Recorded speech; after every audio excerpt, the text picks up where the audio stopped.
The Legacy of the Chariot. It was a crisp Saturday morning when Freddie bounded into his grandfather's study, eyes alight with excitement.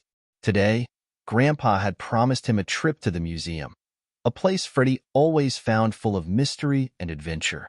Grandpa, whose life had been filled with more adventures than Freddie could count, had told him the museum held something very special today. "Are you ready, Freddie?" Grandpa asked, his gentle voice filled with anticipation. He adjusted his old tweed hat, a well-worn piece of his wardrobe that Freddie adored. Freddie nodded, hopping up and down in his sneakers. "I can't wait, Grandpa. What are we going to see?" "Patience, young man. We'll get there soon enough," Grandpa chuckled, locking the front door behind them. "It's something that'll teach you more than any story ever could." They strolled down the quiet streets, Grandpa's steady pace matched by Freddie's eager steps. As they reached the towering stone building of the museum, Freddie could already feel the excitement building in his chest. It wasn't just any museum. It was the kind that made history come to life with every step you took. Inside, the cool air of the museum greeted them, and the scent of aged wood and polished brass filled the space around them. Freddie's eyes darted from one exhibit to another, taking in the vast collection of relics, ancient pottery, stained glass windows, sculptures that seemed to breathe life from their frozen stone forms. They stopped in front of a grand exhibit in the center of the room, a royal chariot. The chariot was magnificent. Its wheels stood tall and proud, crafted from what looked like dark, polished wood. The body of the chariot gleamed under the soft museum lights, its intricate carvings shimmering with gold leaf. The doors were wide and elegant, while delicate windows, framed in gold, offered a view of the empty space inside. "This, Freddie," Grandpa said softly, "is a piece of history. A royal chariot used by kings and queens for ceremonial events and processions." Freddie's eyes grew wide with wonder. Kings and queens. He glanced up at Grandpa, who smiled. "That's right. This chariot belonged to a Maharaja, an Indian king, who used it during grand celebrations and festivals. Can you imagine riding in something like this?" Freddie approached the chariot with reverence, running his fingers over the glass that separated him from the ancient artifact. "It's so beautiful," he said, his voice almost a whisper. Grandpa's eyes sparkled with knowledge as he continued. "The chariot wasn't just for riding around, you know.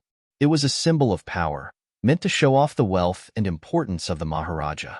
The people would line the streets just to see him pass by." Freddie tilted his head, looking at the carefully carved details. "But Grandpa, why does it have windows and doors like that? Doesn't the king just sit inside?"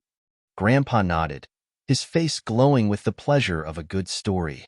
"The windows were designed so that the king could be seen by the people. Imagine this, Freddie.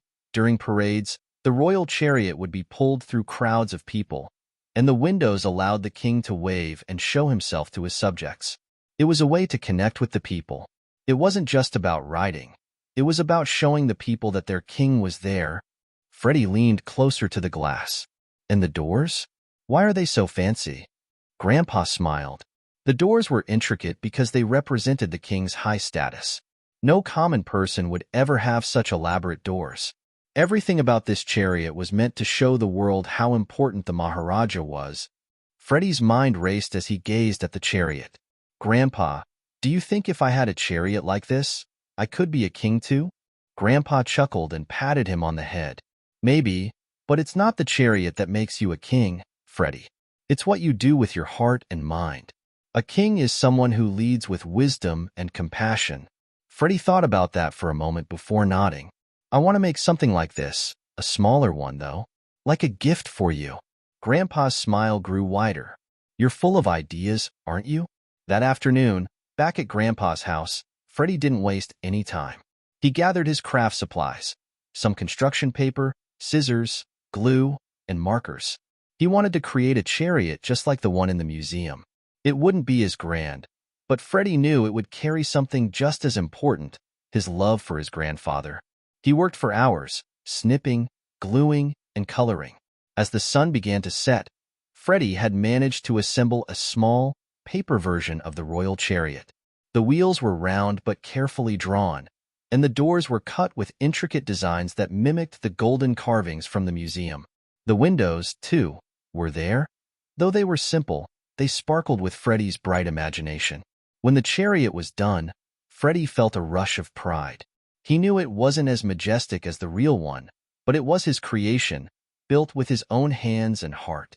"Grandpa," Freddie called out, running to find him. "I made something for you." Grandpa looked up from his chair and smiled warmly. "What's this, Freddie?" Freddie held out the small chariot, his hands trembling slightly with excitement. "It's a chariot, like the one we saw at the museum. I made it for you."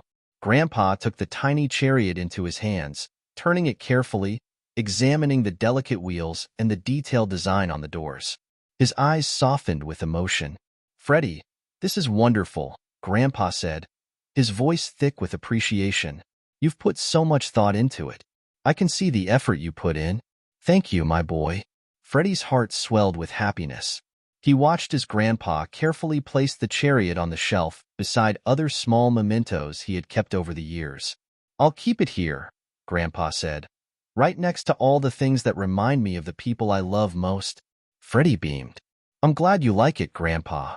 I wanted to make something that was just as special as the one in the museum." Grandpa chuckled softly, pulling Freddie into a hug. "You've done just that, Freddie. You've given me something more valuable than any chariot could ever be." Freddie smiled up at him.